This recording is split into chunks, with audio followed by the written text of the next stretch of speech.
કેમ છો વિદ્યાર્થી મિત્રો? શ્રી ઉમિયા મહિલા આર્ટ્સ એન્ડ કોમર્સ કોલેજ લાઠીગઢ. હું છું આશા પટેલ. સ્વાગત છે તમારું યુટ્યુબ ચેનલમાં. તો આજે આપણે SYBA માં જેનો મેઇન સબ્જેક્ટ ઇકોનોમિક્સ છે અથવા તો પ્રથમ બોર્ડમાં જેનો મેઇન સબ્જેક્ટ ઇકોનોમિક્સ છે એના માટેનું આપણું પેપર આવે છે ઔદ્યોગિક અર્થશાસ્ત્ર અથવા તો ઇન્ડસ્ટ્રીયલ ઇકોનોમિક્સ. તો એમાં આપણો આજનો પહેલા યુનિટનો પહેલો ક્વેશ્ચન. આજે આપણા પેપરની શરૂઆત છે. તો શરૂઆતમાં શું કરીશું? તો પહેલા યુનિટનો પહેલો ક્વેશ્ચન કયો છે? તો પહેલા યુનિટનો પહેલો ક્વેશ્ચન છે પેઢી, ઉદ્યોગ અને બજારનો ખ્યાલ. એના ઉપરથી પેઢીના પ્રકાર સમજાવો. આ છે આપણો આજનો પહેલો પ્રશ્ન. તો પેઢી કોને કહેવાય? તો કારખાનાનો સમગ્ર વહીવટ કરનાર સંસ્થા, એને શું કહેશું આપણે? પેઢી કહેવાય. આ કેવી થઈ? સામાન્ય વ્યાખ્યા થઈ પેઢીની. પરંતુ પેઢીની વિશિષ્ટ વ્યાખ્યા એટલે પ્રોફેસર બેનહાનના મત મુજબ જોઈએ તો નિયોજકના અંકુશમાં હોય તેવા સાધનો જેવા કે કારખાનાઓ, મકાન, યંત્ર, જમીન વગેરેનો સંગ્રહ એટલે એને શું કહેવાય? પેઢી કહેવાય. પહેલું નિયોજક. તો નિયોજક કોને કહેશું? જે ઉત્પાદનના ચાર સાધનો જમીન, શ્રમ, મૂડી અને નિયોજક. તો આ નિયોજક કોને કહેશું? તો નિયોજક એ વ્યક્તિ છે જેનું શું કરે છે? કેવી રીતે પોતાના ઉદ્યોગની શરૂઆત કરવી, શરૂઆત કર્યા પછી કેવી રીતે એમાંથી આવક મેળવવી, એને આપણે નિયોજક કહેશું. એટલે જે પ્લાન કરે છે વ્યક્તિ. તો નિયોજકને શું મળે છે? ઉદ્યોગમાં નફો પ્રાપ્ત થાય છે. તો આ જે નિયોજક છે એના અંકુશમાં હોવા જોઈએ તેવા સાધનો. જો આ સાધનમાં આમાં મજૂરનો સમાવેશ નથી, કારણ કે મહદઅંશે મજૂર કોઈ માલિકના હાથમાં હોતો નથી. એને જ્યારે નોકરી છોડવી હોય ત્યારે એ છોડી શકે છે અને જ્યારે જોઈન્ટ કરવી હોય ત્યારે કરી શકે છે. એટલે વધતા ઓછા પ્રમાણમાં અમુક પ્રમાણ 50% એ નિયોજક ઉપર આધાર રાખે છે અને અમુક 50% પ્રમાણ પોતાના ઉપર હોય છે. એટલે પૂરેપૂરો અંકુશ છે એ નિયોજકનું શ્રમિક ઉપર કહી શકાશે નહીં.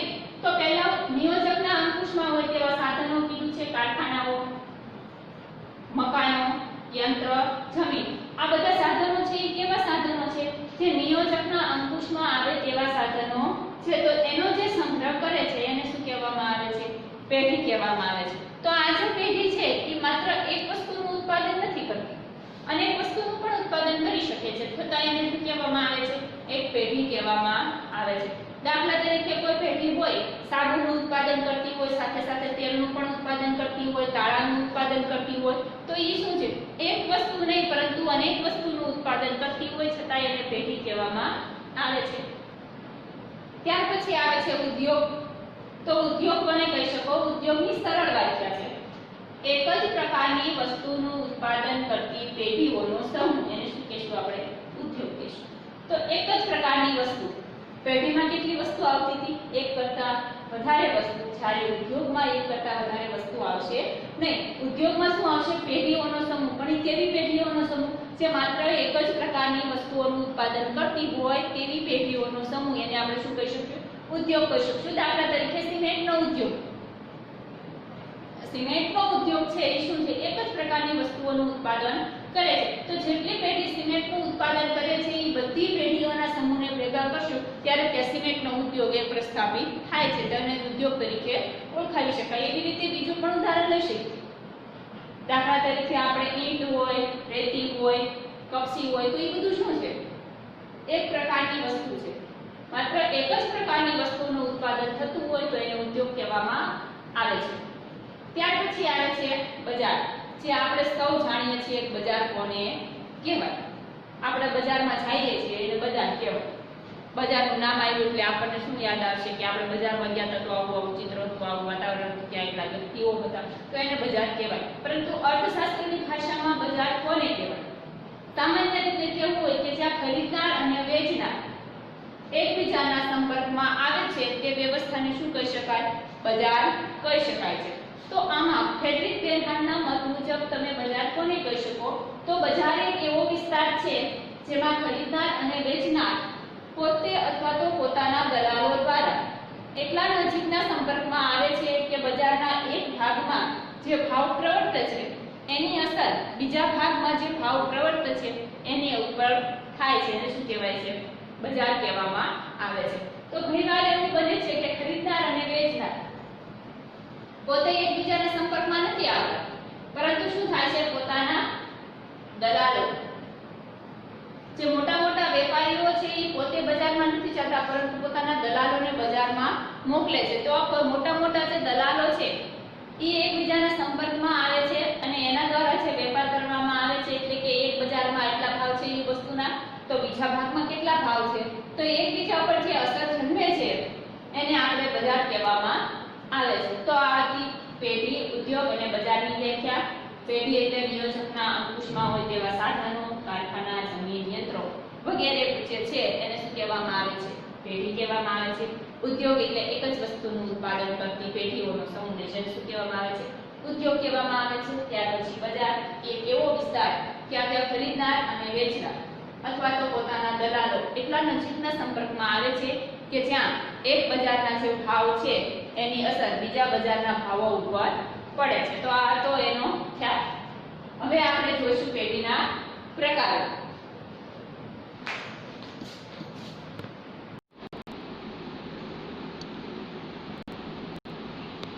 પેઢીના પ્રકારમાં પહેલો પ્રકાર આવે છે વ્યક્તિગત માલિકીની પેઢી. તો વ્યક્તિગત માલિકીની પેઢી કોને કહી શકાય? તો એક જ વ્યક્તિ પેઢીનો માલિક હોય અને તેના દ્વારા જ તેનું સંચાલન થતું હોય અને તે પેઢી પર તેનો સંપૂર્ણ અંકુશ હોય તેને વ્યક્તિગત માલિકીની પેઢી કહેવાય છે. તો આપણી ભાષામાં સમજવું હોય તો એ રીતના પણ સમજી શકાય કે વ્યક્તિગત માલિકી એટલે આપણને એટલો ખ્યાલ આવે કે કોઈ પણ એક વ્યક્તિ પૂરી પેઢીનો માલિક હોય અને તેના દ્વારા જ સંચાલન થતું હોય અને આખી પેઢી ઉપર તેનો પોતાનો એકનો જ સંપૂર્ણ અંકુશ હોય તેને આપણે વ્યક્તિગત માલિકીની પેઢી તરીકે ઓળખાવી શકીએ છીએ. એ જ વ્યક્તિ સંચાલક હોય, નિયોજક હોય, સાહસિક તરીકેની કારીગરી કરે છે. ટૂંકમાં કેવું હોય તો કહી શકાય કે વ્યક્તિગત માલિકીની પેઢી છે એમાં એક જ વ્યક્તિ જે હોય છે એ સંચાલક પણ હોય, નિયોજક પણ હોય, સાહસિક તરીકે પણ કાર્ય કરે છે. એટલે કે તેની દેખરેખ રાખી શકે, જોખમ ઉઠાવવાનું પણ કાર્ય તેના દ્વારા થાય છે અને શ્રમ કાર્ય પણ તેના દ્વારા કરવામાં આવે છે. તો આ જે વ્યક્તિગત માલિકીની પેઢી છે એના કયા કયા લાભ છે? તો પહેલો લાભ બતાવ્યો છે કે આ પેઢી શરૂ કરવી અત્યંત સરળ છે. કોઈ સાથે સલાહ શપથ કર્યા વિના, કાનૂની પ્રક્રિયા વિના સક્ષમતા અને સાધનો પ્રમાણે કોઈ પણ ઉત્પાદકીય કામગીરી વ્યક્તિગત માલિકીની પેઢી દ્વારા થઈ શકે છે. તો પહેલું કીધું છે કે પેઢી છે અત્યંત સરળ છે. શરૂ કરવી હોય તો સરળતાથી થઈ શકે છે કારણ કે એક જ માલિક હોય એટલે બીજા સાથે સલાહ સૂચન લેવાની કોઈ જરૂર પડતી નથી અને જે સાધનોનો પ્રમાણ છે એ ઉત્પાદકીય કામગીરી વ્યક્તિગત માલિકીની પેઢી દ્વારા થાય છે. ત્યારબાદ આવે છે બીજો લાભ કે સ્વતંત્ર રીતે બાહ્ય દખલગીરી વિના ધંધાકીય નિર્ણયો લઈ શકાય છે. કે સ્વતંત્ર રીતે બાહ્ય કોઈ વ્યક્તિની દખલગીરી હોતી નથી. એક માલિક હોય છે એટલે બીજા કોઈ વ્યક્તિ એમાં દખલ કરી શકતા નથી. વધુમાં વધુ સખત મહેનત દ્વારા પણ વધુ નફો કમાઈ શકે છે. બે વ્યક્તિ હોય તો એમાં નફો કમાવો થોડોક અઘરો લાગે છે. કારણ શું હોય કે એક વ્યક્તિ કામ કરે તો બીજો ન કરે, પરંતુ આ તો વ્યક્તિગત માલિકીની પેઢી છે એટલે પોતે સખત મહેનત કરી અને વધુને વધુ નફો કમાય છે. નાના પાયા પર ઓછા પ્રમાણમાં કામગીરી હોવાથી તેનું સંચાલન કરવું અને તેના પર દેખરેખ રાખવી પ્રમાણમાં સરળ હોય છે. જે વ્યક્તિગત માલિકીની પેઢી છે એના નાના પાયા ઉપર રચાયેલી હોવાને કારણે તેનું સંચાલન અને દેખરેખ ખૂબ સરળ બને છે. ખૂબ જ ઓછા પ્રમાણમાં મૂડીની આવશ્યકતા, પોતાની મૂડીથી પણ ધંધો શરૂ કરી શકાય છે. જો આ વ્યક્તિગત પેઢીના લાભ છે એ લાભ તમને જે સરળ લાગે એ તમારે ટોટલ 10 લાભ લખવાના છે. 10 લાભ અને 10 ગેરલાભ. જો બધા લખવા જઈશું તો બહુ ક્વેશ્ચન લેન્ધી થઈ જાય છે એટલે આપણે જે વ્યક્તિગત માલિકીની પેઢી છે એના 10 લાભ અને 10 ગેરલાભ સમજશું. ઝડપથી નિર્ણયો લઈ શકાય છે. ગ્રાહક અને શ્રમિકો સાથે સીધો સંબંધ પણ રાખી શકાય છે. પોતાની ધંધાકીય રહસ્ય ગુપ્ત રાખી શકાય. ખાસ જોવું હોય તો કહી શકાય કે ધંધામાં કોઈ મહત્વનો પોઈન્ટ હોય છે તો એ શું હોય છે, પોતાનું જે રહસ્ય હોય છે એને ગુપ્ત તમે કઈ રીતે રાખી શકો. ઔદ્યોગિક ઝઘડા થવાનું જોખમ ઘટે છે કારણ કે એમાં એક જ માલિક હોય છે એટલે ઔદ્યોગિક ઝઘડા થવાનું શક્યતા રહેતી નથી.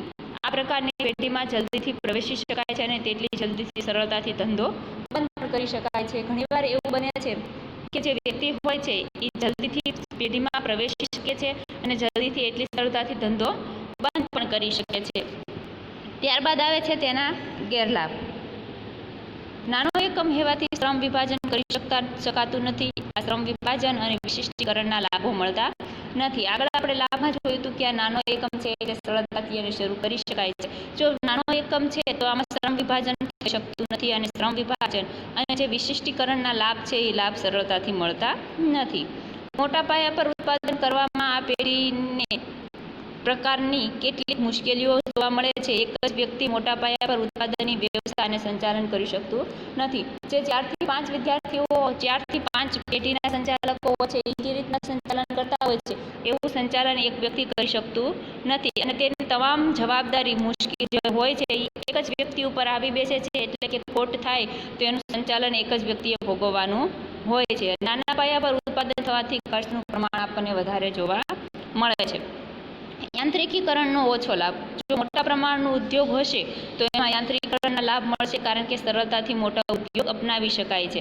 ત્યાર પછી આવે છે બેંક, નાણાં સંસ્થાઓ, મૂડી બજાર વગેરે સ્ત્રોતો દ્વારા ધિરાણ મેળવવામાં મુશ્કેલી પડે છે. એકનો એક વ્યક્તિ હોય છે એ કેટલી જગ્યાએ પહોંચી વળે. એટલે ઘણી જગ્યાએ એવું બને છે કે બેંક અને નાણાકીય સંસ્થા હોય છે એના જે વહીવટી કાર્યો હોય છે એ વહીવટી કાર્યો કરી શકતો નથી. ટેકનિકલ વિકાસ નથી થતો. કારણ શું કે મૂડી અને અન્ય સાધનો ઓછા પ્રમાણમાં હોવાથી એનો ટેકનિકલ વિકાસ કરવો હોય તો એ સરળતાથી થઈ શકતો નથી. આર્થિક નાણાકીય કટોકટીના આ પ્રકારની પેઢી સામનો કરી શકતી નથી. જંગી પ્રમાણમાં ખોટ પણ વ્યક્તિગત માલિકીની પેઢી થઈ શકતી નથી. તો ઘણીવાર એવું બને છે કે આર્થિક કટોકટી એટલે કે નાણાકીય કટોકટીની સમસ્યા ઉદ્ભવે છે ત્યારે પેઢી તેનો સામનો કરી શકતી નથી કારણ કે એક વ્યક્તિ હોય છે એટલા માટે. જો ઘણી વ્યક્તિ એટલે 2 થી 3 વ્યક્તિઓ હોય તો એ સહન કરી શકે છે. ત્યાર પછી આવે છે બીજો પ્રકાર જે ભાગીદારી પેઢી. એટલે આપણને એટલો ખ્યાલ આવે કે વ્યક્તિગત માલિકીની પેઢીમાં એક માલિક હતો તો ભાગીદારી પેઢીમાં કેટલા માલિક હોઈ શકે?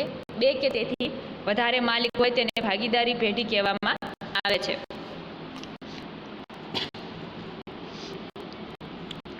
તેની લાક્ષણિકતા આપી છે અને ત્યારબાદ એના ફાયદા છે જે આપણે લાક્ષણિકતા અને સ્વરૂપ નામવાનું નથી. ફાયદામાં પહેલો ફાયદો છે કે વ્યક્તિગત માલિકીની પેઢી કરતાં વધારે મૂડીરોકાણ થઈ શકે છે. એકથી વધારે વ્યક્તિ હોવાથી એની વ્યક્તિગત માલિકીની પેઢી છે એના કરતાં ભાગીદારી પેઢીમાં મૂડીરોકાણ વધુ થાય છે. કદ વિકાસના લાભ પ્રાપ્ત થાય છે અને જે શ્રમ વિભાજન વ્યક્તિગત માલિકીની પેઢીમાં નહોતું થતું એ શ્રમ વિભાજન આપણે ભાગીદારી પેઢીમાં શક્ય બને છે. ભાગીદારો વચ્ચે કામની વહેંચણી થવાથી બધી જ કામગીરી સરળતાથી અને ઝડપથી થઈ જાય છે. એક વ્યક્તિ ઉપર બધી જવાબદારી તો કદાચ બની શકે કે કાર્ય નથી થતું પરંતુ ભાગીદારોની વચ્ચે કામની વહેંચણી સરળતાથી થાય છે એટલે એ કામ ઝડપી અને વ્યવસ્થિત રીતે થાય છે. એકબીજા વચ્ચે ચર્ચા વિચારણા કરી શકાય છે અને સાવચેતીપૂર્વક આપણે ધંધાનું આયોજન પણ કરી શકીએ છીએ. પૂરતા પ્રમાણમાં મૂડી મળવાથી અને મોટા પ્રમાણમાં ઉત્પાદન થવાથી યંત્રોનો મોટા પ્રમાણમાં ઉપયોગ થાય છે. આથી ઓછા ખર્ચે વધુ પ્રમાણમાં અને ઝડપથી ઉત્પાદન થઈ શકે છે. ભાગીદારી પેઢી છે એ મોટા પાયા પરનું જે ઉત્પાદન કરે છે એમાં આપણે મોટા યંત્રોનો ઉપયોગ થઈ શકે છે. એટલે આપણને ખ્યાલ આવી શકે કે મોટા યંત્રોનો ઉપયોગ કરી શકીએ તો એના દ્વારા ઉત્પાદન પણ કેવું જોવા મળે છે? આપણને વધુ ઉત્પાદન જોવા મળે છે. ત્યાર પછી છે કે લોનની ચૂકવણી. તો ભાગીદારી પેઢીમાં છે એ વિભાજિત થતી હોવાથી સરળતાથી ધિરાણ મળે છે. એક પેઢી નહીં પરંતુ 3 થી 4 ભાગીદારો હોય છે. 3 થી 4 ભાગીદારો વચ્ચે જે લોનની ચૂકવણી છે એ વિભાજિત થઈ જવાથી હોવાથી આપણે તો કોઈ પણ પ્રકારનું ધિરાણ છે એમાં ભાગીદાર બની શકે છે. પછી આવે છે કે દરેક ભાગીદાર ધંધામાં રસ લઈને ધંધાના ઝડપી વિકાસ માટે પ્રયાસ કરે છે. જો 4 થી 5 ભાગીદાર હોય તો 5 ભાગીદારો ધંધામાં રસ લે તો સરળતાથી ઝડપી વિકાસ બને છે. ગેરફાયદા આવે છે કે ધંધાની શરૂઆતમાં ભાગીદારો વચ્ચે પરસ્પર વિશ્વાસ હોય છે જે પછીથી ઘટવા લાગે છે. પરસ્પર વિશ્વાસના અભાવે પેઢી ચાલતી શકતી નથી. તો પહેલું શું ગેરફાયદો કીધો છે કે ધંધાની શરૂઆતમાં ભાગીદારી વચ્ચે પરસ્પર વિશ્વાસ હોવો જોઈએ. કારણ શું કે ધંધા હોય છે એ 2 થી 3 વ્યક્તિ વચ્ચે વહેંચાયેલો જે ધંધો હોય છે એ શું હોવું જોઈએ? 2 વ્યક્તિઓ વચ્ચે પરસ્પર વિશ્વાસ હોવો જોઈએ. જો વિશ્વાસ હશે તો જ આ પેઢી ચાલી શકશે. 2 ભાગીદારો હોવાથી 2 વચ્ચે ઝઘડા થવાની પણ પૂરેપૂરી સંભાવના છે. કોઈ ભાગીદાર પોતાનો શેર બીજાને વેચાણ ન કરી શકે. આથી ભાગીદાર પેઢીથી અલગ ન પડી શકે. ત્યારબાદ કીધું છે કે કોઈ ભાગીદાર પેઢી છે ભાગીદાર પોતે શેરોનું શું કરી શકે છે? બીજા વ્યક્તિઓને વેચાણ નથી કરી શકતું એટલે ભાગીદારી પેઢીથી અલગ ન પડી શકે. ચોથો ગેરલાભ છે કે કોઈ પણ બાબત અંગે ભાગીદારો સંમત ન થાય તો નિર્ણય લેવામાં ઘણો જ વિલંબ જોવા મળે છે. જે વ્યક્તિગત પેઢીમાં નિર્ણય લેવો હોય તો સ્વતંત્ર રીતે લઈ શકાતો હતો, પરંતુ ભાગીદારી પેઢીમાં સ્વતંત્ર નિર્ણય લઈ શકાતો નથી. ભાગીદારીમાં એક કે વધારે ભાગીદારો ધંધો બંધ કરવા ઈચ્છે તો અસ્કામતોની વહેંચણી કરવી મુશ્કેલ બને છે. ઘણીવાર એવું બને છે કે ભાગીદારી પેઢી આપણે શરૂ તો કરી દીધી, પણ જ્યારે બંધ કરવાની હોય છે ત્યારે અસ્કામત એટલે કે જે મિલકત છે એની વહેંચણી દરેક ભાગીદારો વચ્ચે સરખી કરવી એ ખૂબ મુશ્કેલ બને છે. ભાગીદારી પેઢીમાં અમર્યાદિત જવાબદારી હોવાથી કોઈ ભાગીદાર જોખમ ઉઠાવવા માટે તૈયાર થતું નથી. ભાગીદાર પેઢી જે હોય છે એનું કદ મોટું હોય છે, મોટા યંત્રો હોય છે, એટલે કોઈ પણ વ્યક્તિ જે આ અમર્યાદિત જવાબદારી છે કોઈ એકલા જોખમ ઉઠાવવા માટે તૈયાર થતું નથી.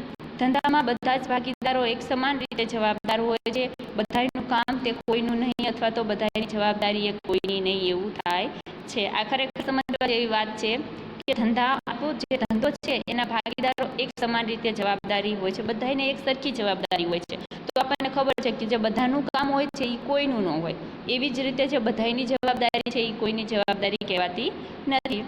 ભાગીદારો વચ્ચે ગેરસમજણ કે ઝઘડાઓ કે કોઈ એક ભાગીદારનું અવસાન થવાથી ભાગીદારી પેઢીના અસ્તિત્વ અંગે ભારે અનિશ્ચિતતાઓ પ્રાપ્ત થાય છે. જો ઘણીવાર એવું બન્યું હોય, બંને વચ્ચે ઝઘડા થયા હોય અથવા તો 4 ભાગીદાર હોય એમાં એક ભાગીદારનું અવસાન થયું હોય તો એ પેઢીના અસ્તિત્વ અંગે ઘણી આપણને અનિશ્ચિતતા જોવા મળે છે. ત્યાર પછી પેઢીના પ્રકારમાં ત્રીજો પ્રકાર આવે છે સંયુક્ત મૂડી કંપની. તો આધુનિક યુગની મોટાભાગની કંપનીઓ સંયુક્ત મૂડી કંપનીઓ હોય છે. કેટલાક ઉદ્યોગો ઘણા જ મોટા પાયા પર શરૂઆત હોય છે જે વ્યક્તિગત કે માલિકી પેઢી દ્વારા શક્ય નથી. સંયુક્ત મૂડી કંપની દ્વારા જંગી મોટા પ્રમાણમાં નાણાં મેળવી મેગા પ્રકારના રાક્ષસી કદના મોટા ઉદ્યોગો વિકસાવી શકાય છે. તે ભાગીદારી ધંધાનું વધારે વિસ્તૃત, વ્યવસ્થિત અને પદ્ધતિસરનું સ્વરૂપ મૂડીના એક સમાન ભાગ કરીને શેર મૂડી દ્વારા જે કંપની અસ્તિત્વમાં આવે છે તેને સંયુક્ત મૂડી કંપની કહેવામાં આવે છે. તો સંયુક્ત મૂડી કંપની જે ખાનગી વ્યક્તિ દ્વારા શક્ય નથી, ભાગીદાર વ્યક્તિ દ્વારા પણ એ શક્ય બનતું નથી, પરંતુ સંયુક્ત મૂડી દ્વારા એ મોટા પ્રમાણની જે હોય છે, મોટા કદના જે ઉદ્યોગો હોય છે જેમાં વધારે પ્રમાણમાં યંત્રોની જરૂર પડે છે, એ સંયુક્ત મૂડી કંપની દ્વારા સ્થાપિત કરવામાં આવે છે.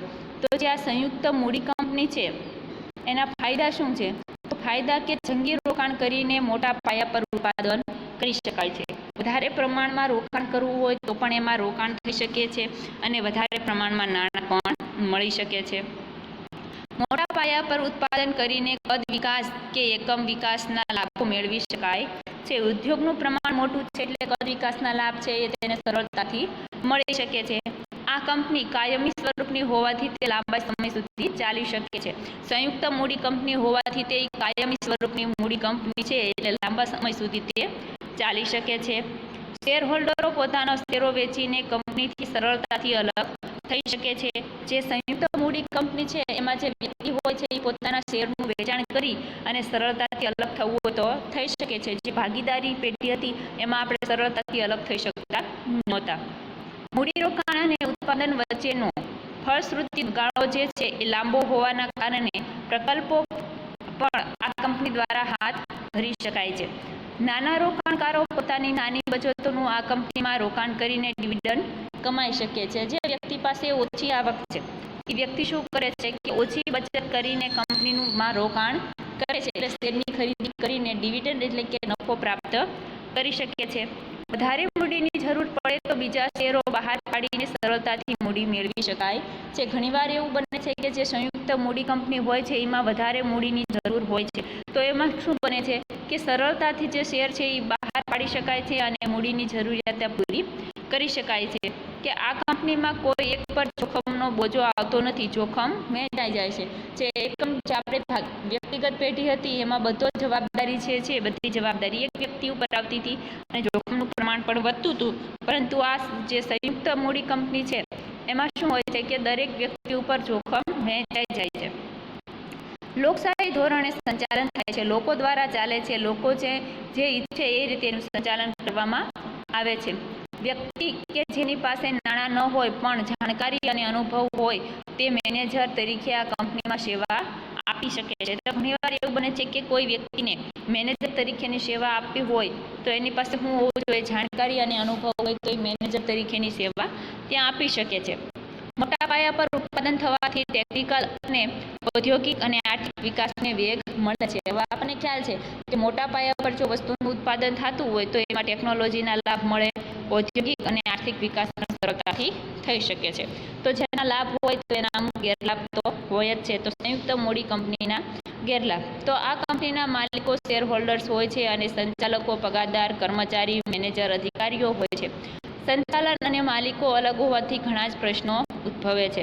સંચાલન કરનાર પણ અલગ વ્યક્તિ હોય છે અને તેનો માલિક પણ અલગ હોય છે, એટલે બે વચ્ચે ઘણા પ્રશ્નો આપણને જોવા મળે છે. જો સંચાલન કરનાર પણ એ વ્યક્તિ હોય અને માલિક પણ પોતે જ હોય તો આ જે પ્રશ્નો ઉદ્ભવે છે એ પ્રશ્નોનું ઉદ્ભવતા નથી. આ પ્રકારની કંપનીથી ઇજારાશાહી સર્જાય છે અને ગ્રાહકો તથા શ્રમિકોનું શોષણ થાય છે. ઘણીવાર એવું બને છે કે માલિકને ખ્યાલ નથી હોતો, પરંતુ જે વ્યક્તિ સંચાલક કરે છે એ પોતે શ્રમિકોનું શોષણ કરે છે.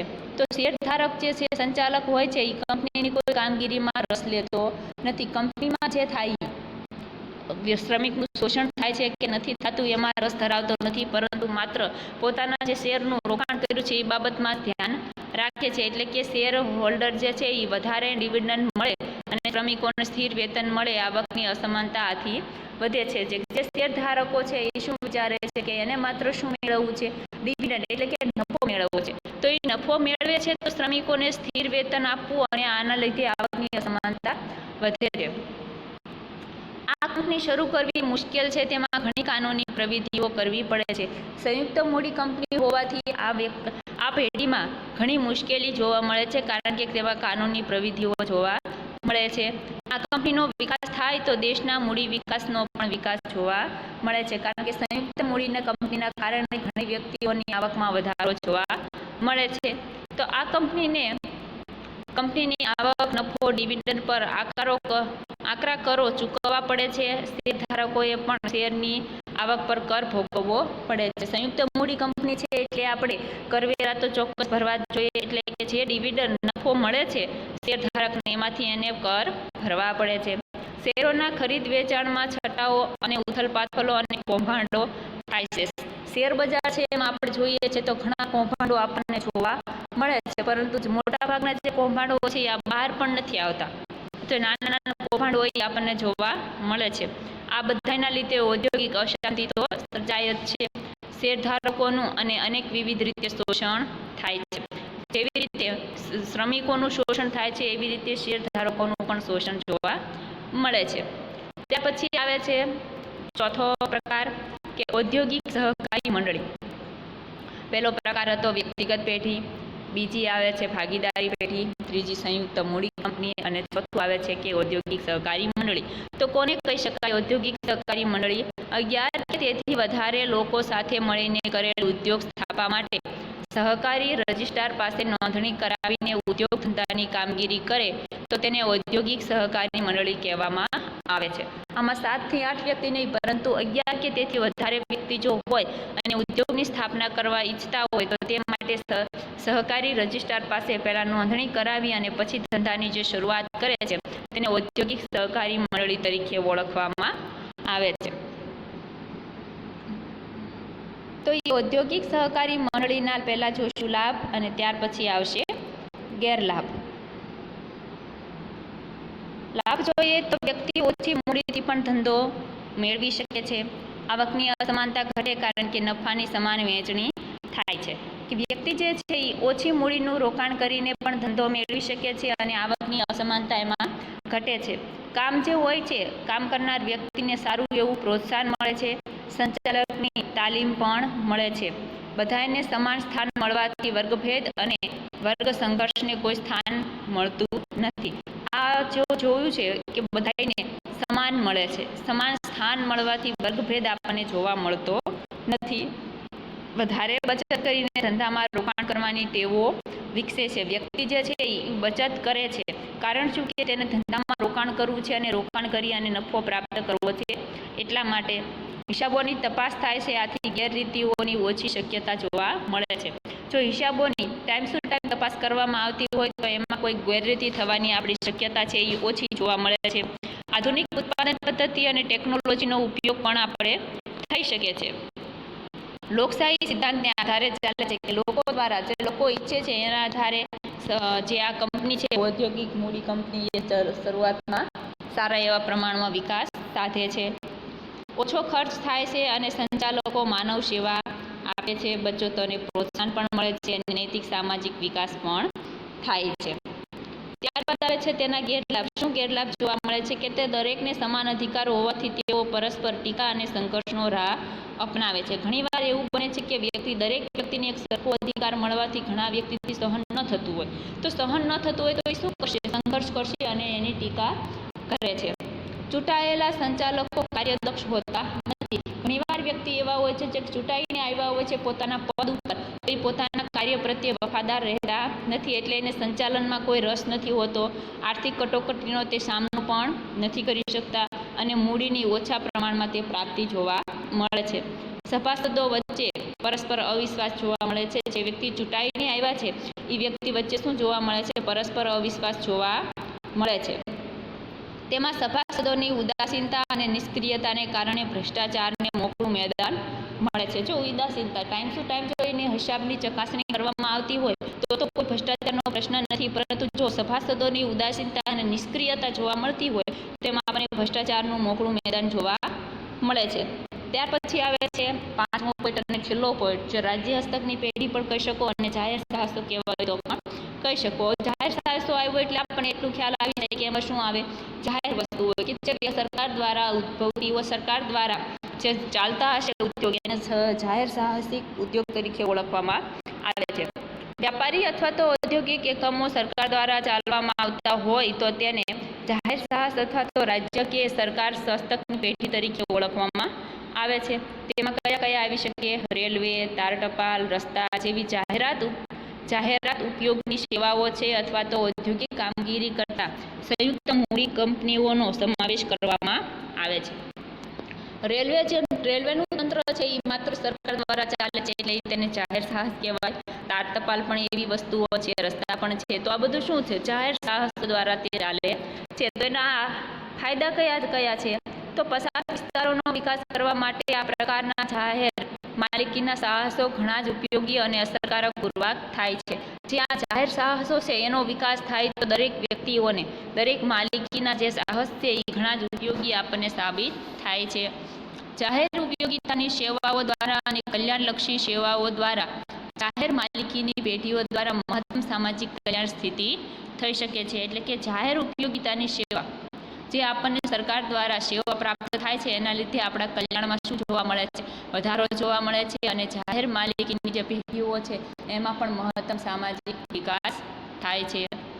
મૂડીવાદના નિયંત્રણ માટે જાહેર સાહસ જરૂરી છે. જો મૂડીવાદનું આપણે નિયંત્રણ કરવું હશે તો એમાં જાહેર સાહસ ખૂબ જ જરૂરી છે. કારણ શા માટે? કે દિવસે ને દિવસે ખાનગી ક્ષેત્રોનું પ્રમાણ વધુ છે, એટલે કે મૂડીવાદ ઉપર નિયંત્રણ કરવો ખૂબ જરૂરી છે. તો એના દ્વારા નફાનો ઉપયોગ આર્થિક અને સામાજિક વિકાસ માટે પણ કરી શકાય છે. જે આપણને નફો મળે છે રેલવેમાંથી, તાર ટપાલમાંથી, રસ્તાઓમાંથી, એ નફો મળે છે એ સામાજિક વિકાસ માટે ઉપયોગમાં લઈ શકાય છે. તો ભારે અને પાયાના જે ઉદ્યોગ હોય છે તેમની વિકાસ અને સંરચના વિકાસવામાં આ જાહેર સાહસો અગત્યની કામગીરી ભજવે છે. અને ખાસ કે જાહેર એકમોમાં છે એમાં શ્રમિકોનું હિત વધારે શ્રેષ્ઠ રીતે જળવાઈ રહે છે, કારણ કે સરકાર દ્વારા શ્રમિકોનું શોષણ થવામાં આવતું નથી. એટલે કે ગ્રાહકોને જે વ્યાજબી ભાવો એ વસ્તુઓ આપી શકાય છે. વસ્તુઓની ગુણવત્તા પણ કેવી હોય છે? ઉચ્ચ પ્રકારની ગુણવત્તા હોય છે. આપણને ખ્યાલ હોય છે કે જે જાહેર વસ્તુઓ છે એની ગુણવત્તા સારી જોવા મળે છે, કારણ કે જાહેર સાહસ સ્થાપિત કરવામાં આવ્યું હોય છે એનો મુખ્ય હેતુ નફાનો નહીં પરંતુ લોકશાહી છે, લોકશાહીને વરેલો છે હોવાના કારણે શ્રમિકોને કઈ રીતે સારામાં સારી વસ્તુ પ્રાપ્ત થાય એનો હોય છે. રાજ્ય હસ્તકના એકમને સરળતાથી ધિરાણ અને નાણાં મૂડી બજારમાંથી પ્રાપ્ત થાય છે. રાજ્ય હસ્તક હોવાથી એને સરળતાથી ધિરાણ મેળવવું હોય તો પણ એ મેળવી શકાય છે. આર્થિક અને સામાજિક સમાનતા સિદ્ધ કરવા માટે જાહેર સાહસોનું મહત્વ પણ ખૂબ વધુ જોવા મળે છે. તો ત્યાર પછી આવે છે તેના ગેરલાભ. જાહેર સાહસના લાભ અને ગેરલાભ. જો કે આપણે આ જાહેર સાહસના લાભ અને ગેરલાભથી પરિચિત જ છે, છતાં પણ એક નજર જોઈ ફેરવી લઈએ કે જાહેર સાહસોમાં કામ કરનાર શ્રમિકો અને કર્મચારીઓને કામ કરવું કોઈ પ્રોત્સાહન રહેતું નથી. જાહેર સાહસોમાં જે વ્યક્તિ કામ કરે છે એને પ્રોત્સાહનનો અભાવ હોય છે. એટલે પ્રોત્સાહનનો અભાવ હોય એટલા માટે વ્યક્તિને સારા એવા પ્રમાણમાં કામ નથી કરી શકતો અને નિર્ણય લેવો હોય તો એમાં સરકારના આદેશની રાહ જોવી પડે છે. તેમાં વિલંબ જોવા મળે છે, બિનજરૂરી હોય, બિન ઉત્પાદક હોય અને અયોગ્ય ખર્ચા પણ આપણને મોટા પ્રમાણમાં જોવા મળે છે. તો જાહેર સાહસ છે એમાં લાંચ, રૂશ્વત, સગાવાદ, ભ્રષ્ટાચાર અને વ્યાપાર કૌભાંડ આપણને વધારે જોવા મળે છે. અત્યારનું આપણે જાહેર તંત્ર જોવું હોય તો જોઈ શકાય કે એમાં લાંચ, રૂશ્વત વધારે હોય છે, સગાવાદ પણ વધારે, ભ્રષ્ટાચાર હોય છે. જે રાજકારણીયા હોય છે એ પ્રધાન અને અમલદારો દ્વારા બિનજરૂરી ચંચુપાત અને દખલગીરી કરતા હોય છે. પોતાના વહીવટ હોય કે ન હોય છતાં પણ વહીવટ કરતા હોય છે. એવી રીતે ઔદ્યોગિક નિર્ણય લેનારાઓને તે અંગેની પૂરી જાણકારી કે અનુભવ હોતો નથી. ઔદ્યોગિક અને આર્થિક નિર્ણયો રાજકીય અભિગમથી લેવામાં આવે છે. સંચાલકોને પૂરતી સત્તા હોતી નથી. જે વ્યક્તિ સંચાલન કરે છે એને આર્થિક નિર્ણયો લેવાનો કોઈ અભિગમ હોતો નથી. તો એ અભિગમ મળે, એને હાથમાં સત્તા હોય આર્થિક નિર્ણય લેવાની, તો એ વ્યવસ્થિત રીતે કામ કરી શકે છે. અને કર્મચારીઓની વારંવાર બદલી થવાથી કામનું જે સાતત્ય જળવાવું જોઈએ એ નથી જળવાતું અને જાહેર સાહસો સખત ખોટમાં કામ કરે છે. તો એના ઉપહાર તરીકે આ રીતે સંચાલન માલિકો અંકુશોની રીતે પેઢીના વિવિધ સ્વરૂપો આપણે જોયા છે કે જુદા જુદા સમયે આ સ્વરૂપોનો વિકાસ થાય છે. તો આપણે ત્યાં બધા જ પ્રકારના સ્વરૂપો જોવા મળે છે. આયોજનની શરૂઆતમાં મિશ્ર અર્થકારણ છતાં જાહેર સાહસોને વધારે મહત્વ આપવામાં આવ્યું છે, પરંતુ અત્યારે ખાનગીકરણ અને ઉદારીકરણની નીતિ અંતર્ગત ખાનગી સાહસોને વધારે મહત્વ આપવામાં આવે છે. દિવસે ને દિવસે જોઈએ છીએ જેમ વસ્તી વધારો થતો જાય છે તેમ ખાનગીકરણ અને ઉદારીકરણની અંતર્ગત આપણે ખાનગી સાહસોનો વધારેમાં વધારે ઉપયોગ થાય છે અને એનો મહત્વ પણ છે. કારણ કે જેટલી બેદરકારી જાહેર સાહસોમાં હોય છે એટલી બેદરકારી ખાનગી સાહસોમાં હોતી નથી. એટલે ત્યાં વ્યવસ્થિત પ્રમાણમાં મૂડીનું રોકાણ કરી અને વ્યક્તિ નફો કમાઈ શકે છે. તો આ હતા આપણા પેઢીના પ્રકારો, જે 5 પ્રકાર છે. 5 પ્રકારનો અર્થ અને લાભ અને ગેરલાભ, 10 લાભ અને 10 ગેરલાભ. વધારે લાભ અને ગેરલાભ લખવાના નથી.